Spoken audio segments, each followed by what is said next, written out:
Hi everybody, Dr. Mike here. In this video, we're going to take a look at the conduction of the cardiac system.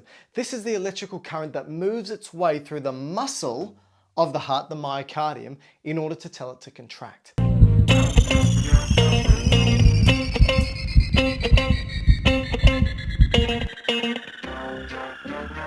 Now, the first thing you need to remember is that heart muscle is specialized. And when we look at it under a microscope, all the heart muscle cells are connected to one another like this. And they've got these little gaps between.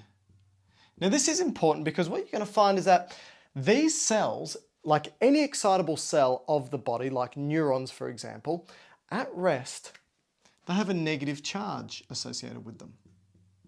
Interesting. And what happens is, if you want these muscle cells to contract, you need to turn that negative charge into a positive charge. And when it does so, it goes from negative to positive, it spreads that wave of charge change from one to the other very easily. We call this depolarization. Depolarization. This is when it goes from negative charge to a positive charge. And muscles won't contract unless this happens. So, knowing this now, what we're going to do is we're going to have a look at the heart and have a look at how this depolarization event or negative to positive charge change happens through the heart to tell it to contract. It all begins here. This area at the atria is a specialized type of tissue that we call the sinoatrial node, also known as the SA node. Now, sino is referring to sinus. It sets what we call the sinus rhythm. This is the pacemaker of the heart, sets the rhythm about 60 to 100 beats per minute. Now, at rest, it's negatively charged, right? But what it does is it spontaneously goes positive, like I showed you before. And if it spontaneously goes positive, it's going to send a wave of positive charge throughout the muscle of the heart, specifically the muscle of the atria. Remember, two atria at the top, two ventricles down the bottom. This is the muscle associated with it.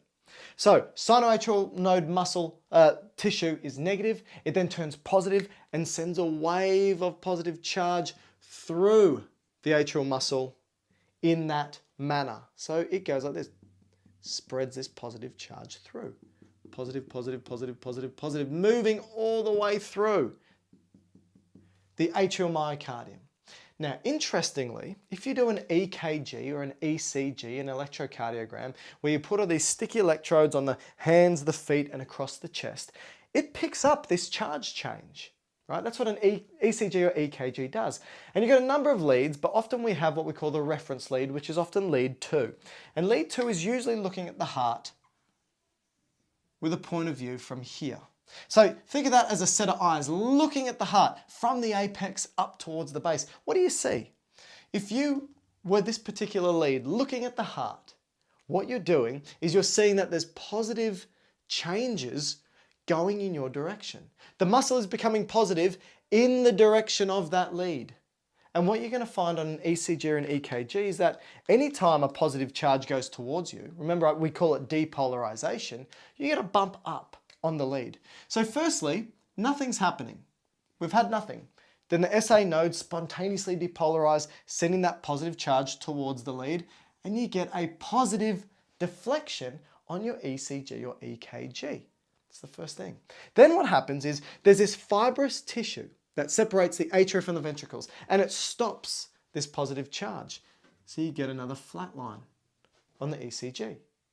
Then what happens is we have another specialized tissue similar to the SA node that sits here between the atria and the ventricles, which we call the atrioventricular node. The atrioventricular node, also known as the AV node. Now, this has a little pause, right? A little pause around about 0.2 of a second, and that's why we have this little flat line. But then it sends this positive charge through specialized fibers. These specialized fibers are called the bundle of His. Bundle of His. And you may just refer to them as bundle branches. These bundle branches then branch off, right? And they're going to branch off like this.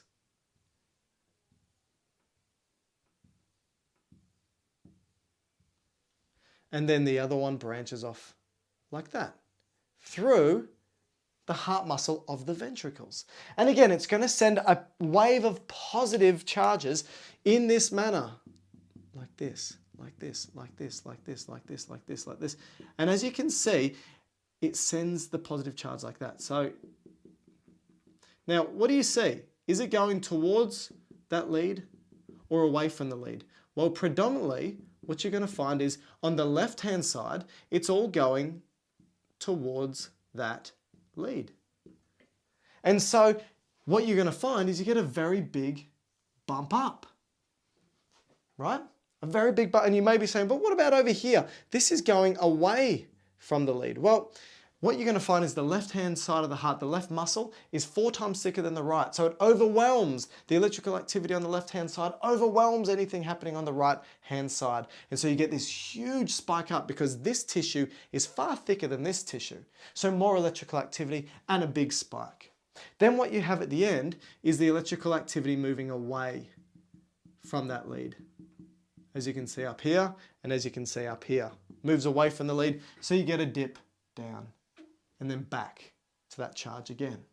That isoelectric point, no change. Now what's happened is the whole heart muscle has depolarized. It's all gone positive. And remember, anytime it goes positive, it contracts.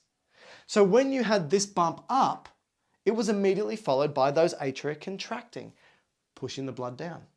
When you had this big bump up, it was immediately followed by the ventricles contracting, pushing the blood out.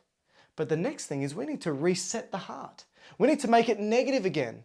And to make it negative again, it goes in the opposite direction. Now, interestingly, because when you have a positive thing go in the direction of the lead, you get a bump up. What happens when you have a negative thing go in the direction of the lead? The opposite, a bump down. But then, if this is going in the opposite direction, you're going to have a negative charge going away from the lead, which is also a bump up.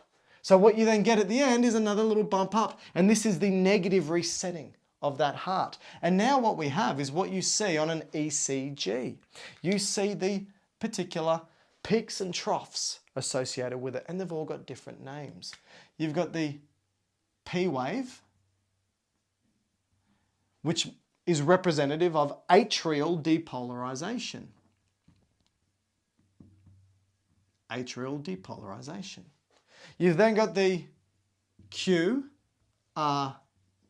waves, cumulatively known as the QRS complex. And this is ventricular, when the ventricles depolarize.